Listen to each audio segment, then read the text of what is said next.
दोस्तों डीआरडीओ ने बनाए दो और खतरनाक हथियार जिसकी एक चिंगारी से सब कुछ हो जाएगा राख। चीन और पाकिस्तान के लिए एलएसी से एलओसी तक भारत की ऐसी तैयारी कि एक चिंगारी से सब कुछ जलकर हो जाएगा राख। डीआरडीओ की पहल से लगातार बढ़ रहा है भारतीय सेना का जखीरा। डीआरडीओ ने बनाए दो और खतरनाक हथियार। जी हाँ दोस्तों, डीआरडीओ लगातार एक के बाद एक ऐसे खतरनाक हथियारों को बना रहा है जिसके नाम मात्र से ही चीन और पाकिस्तान थर्राने लगे हैं। भारत की बढ़ती सैन्य ताकतों को देखकर जिनपिंग के पैरों के तले से पहले ही जमीन खिसक चुकी है और भारत से अब बातचीत के राग अलापने लगा है। तो वही भारतीय सीमा की बात को लेकर अब अपनी संसद का भी सहारा ले रहा है और अब भारत से उलझने से बचता दिख रहा है, जिसके लिए चीन ने अभी हाल ही में सीमा विवाद को लेकर एक कानून भी बनाए हैं ताकि भारत से सीमा विवाद को बातचीत के माध्यम से हल किया जा सके। दोस्तों, जिसको देखकर लग रहा है चीन बस अपनी कागजी तैयारियों में लगा हुआ है, तो वहीं भारत का सबसे शक्तिशाली संस्थान डीआरडीओ लगातार स्वदेशी हथियारों के निर्माण पर अपनी जी जान एक कर चुका है। हर महीने कोई ना कोई नया हथियार बनाकर चीन और पाकिस्तान को अपनी तैयारियों से ही धुआं कर दे रहा है, जिसके चलते अब पाकिस्तान में भी भारत में डर का माहौल फैल चुका है और पाकिस्तान के प्रधानमंत्री इमरान खान अमेरिकी राष्ट्रपति बाइडेन से यहां तक सिफारिश कर दी है कि भारत से पाकिस्तान का समझौता करा दे। पाकिस्तान अब समझ चुका है कि भारत से दुश्मनी मोल लेना पाकिस्तान की बस की बात नहीं है। दोस्तों, आपको बता दें कि पाकिस्तान अब बिल्कुल तबाही की ओर चल पड़ा है। अब पाकिस्तान को बैंक करप्ट होने से कोई नहीं बचा सकता है। पाकिस्तान के आने वाला साल 2022 और भी बुरा होने वाला है, क्योंकि अगर पाकिस्तान को दुनिया से आर्थिक मदद नहीं मिली तो इमरान खान की तिजोरी में इतने भी पैसे नहीं बचे हैं कि वो पाकिस्तान आर्मी को सैलरी दे पाए। तो दोस्तों, जब पाकिस्तान आर्मी को सैलरी के ही लाले पड़े हैं तो पाकिस्तान क्या भारत से युद्ध लड़ेगा? यही वजह है कि अब पाकिस्तान भारत से मित्रता कायम करना चाहता है। तो वहीं इस साल 2021 में भारत की संस्थान डीआरडीओ ने इतने हथियारों का जखीरा बढ़ा दिया है कि रूस और अमेरिका जैसे देश भी भारत की बढ़ती ताकतों को नजरअंदाज नहीं कर पा रहे हैं। अभी फिलहाल आपने यह तो देखा ही होगा कैसे अमेरिका और चीन ने भारत की शक्तिशाली अग्नि 5 मिसाइल का विरोध किया था, जिसके बाद अग्नि 5 की यूजर टेस्टिंग पर रोक लग गई थी। जिसके बाद आप समझ गए होंगे कि अब अमेरिका भी भारत से खौफ खाने लगा है। अभी इसी महीने डीआरडीओ ने दो और दमदार हथियारों का सफल परीक्षण कर लिया है जो चीन और पाकिस्तान के अंत करने का प्रमुख नायक हो सकता है। तो दोस्तों, इस वीडियो में हम आपको बताएंगे कि वो दो हथियार कौन से हैं जिसकी एक चिंगारी चीन और पाकिस्तान को खाक कर सकती है। इसके लिए आप इस वीडियो को अंत तक जरूर देखें।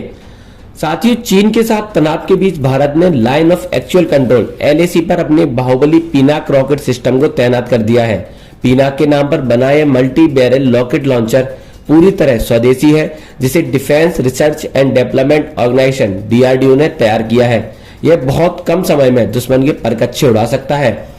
44 सेकंड में 12 रॉकेट दागने वाला पिनाका 38 किलोमीटर तक दुश्मन के ठिकाने को नेस्तनाबूद कर सकता है। 6 लॉन्चरों वाली पिनाका की एक बैटरी 44 सेकंड में ताबड़तोड़ 72 रॉकेट दाग सकती है। इतने कम समय में पिनाका इतनी बड़ी मार करता है कि दुश्मनों को संभलने का मौका नहीं मिल पाता है। इसका अपग्रेड वर्जन भी बन गया है दोस्तों, जो इसे और भी ज्यादा विध्वंसक बनाता है। इसका निशाना कभी चूकता नहीं है, जो 75 किलोमीटर से ज्यादा तक बिल्कुल सटीक निशाना लगा सकता है। इस नए वर्जन से जुड़े सारे टेस्ट भी हो चुके हैं, बस सिस्टम को अपग्रेड करना बाकी रह गया है, जिसके बाद जल्दी भारतीय सेना के जंगी बेड़े में शामिल होने वाला है। टारगेट के 1 किलोमीटर के दायरा में आने वाली सभी चीजें हो जाएंगी राख। दोस्तों, पिनाका मूल रूप से मल्टी बैरल रॉकेट सिस्टम है। इससे सिर्फ 44 सेकंड से 12 रॉकेट दागे जा सकते हैं। पिनाका सिस्टम की एक बैटरी में 6 लॉन्च व्हीकल होते हैं, साथ ही लोडर सिस्टम, रेडार और लिंक विद नेटवर्क सिस्टम और एक कमांड पोस्ट भी होती है। पिनाक की एक बैटरी के जरिए टारगेट के 1 किलोमीटर के दायरे को पूरी तरह ध्वस्त किया जा सकता है। आपको बता दें कि पाकिस्तान के साथ कारगिल जंग के दौरान भी पिनाक ने अपना दम दिखाया था। पिनाक रॉकेट सिस्टम को रूसी मूल के BM-21 ग्रेड्स की जगह लेने के लिए तैयार किया गया था। अभी चीन से बढ़ते तनाव को देखकर जिस प्रकार से चीन लगातार अरुणाचल प्रदेश में घुसने की कोशिश कर रहा था, उसे देखते हुए भारतीय सेना ने इसे अरुणाचल प्रदेश के तवांग सेक्टर में तैनात किया गया है। तवांग सेक्टर ऊंचाई वाला इलाका है और ऊंचाई वाले इलाके में तैनात होने की वजह से इसकी रेंज 38 किलोमीटर से ज्यादा हो सकती है। दोस्तों, जिस प्रकार से भारत अपनी सटीक तैयारियां कर रहा है, चीन को बिल्कुल भी संभलने का मौका नहीं मिल पा रहा है। अब अपग्रेड पिनाक गेम चेंजर होगा भारत और चीन युद्ध में। पिनाक का नया अवतार गेम चेंजर साबित हो सकता है। इसका रेंज 38 किलोमीटर से बढ़कर 75 किलोमीटर से ज्यादा होने वाली है। यह गाइडेड वर्जन भी होगा, यानी 100% सटीक निशाने से दुश्मन के ठिकाने को तबाह कर देने की क्षमता से लैस होगा। इसका नेविगेशन सिस्टम सीधे Indian regional navigation satellite system से जोड़ा गया है। दोस्तों, डीआरडीओ से भारतीय सेना को एक और बड़ी खबर दी गई है। डीआरडीओ ने अभ्यास के सभी परीक्षण को सफलतापूर्वक पार कर लिया है। यह भी डीआरडीओ के उन हथियारों में शामिल है जो बहुत ही खतरनाक माने जा रहे हैं। यह एक ड्रोन सिस्टम है जिसमें ऐसी तकनीकी लगी है जो चंद सेकंड में दुश्मन के ठिकानों को तबाह कर सकता है और रडार की पकड़ में भी नहीं आता है। आपको बता दें कि BHYAS को डीआरडीओ की unit aeronautical development establishment ADE ने डिजाइन करने के साथ तैयार किया है। ABHYS ने 2 अंडरस्लैंग बूस्टर के जरिए उड़ान भरने में सक्षम है और अभ्यास के टेस्ट को कई रडार और इलेक्ट्रो ऑप्टिक सिस्टम की सहायता से चेक किया गया है, जिसमें अभ्यास का प्रदर्शन सही पाया गया है। अब जानते हैं कि आखिर क्या है अभ्यास। अभ्यास एक बिना पायलट का एरियल टारगेट है। इसका इस्तेमाल कई तरह की मिसाइल को टेस्ट करने में किया जाएगा। इसके साथ ही अभ्यास का इस्तेमाल अलग अलग तरीके की मिसाइल और एयरक्राफ्ट का पता लगाने के लिए भी हो सकता है। दोस्तों, आपको बता दें कि अभ्यास के विकास का काम साल 2012 से ही चल रहा था, जिसको बनाने में लगभग 9 साल लग गए हैं और डीआरडीओ के मुताबिक यह हथियार प्रणाली को परीक्षण के लिए एक रियलिस्टिक खतरे का दृश्य देता है, जिसकी मदद से विभिन्न मिसाइलों या हवा में मार करने वाले हथियारों का परीक्षण किया जा सकता है।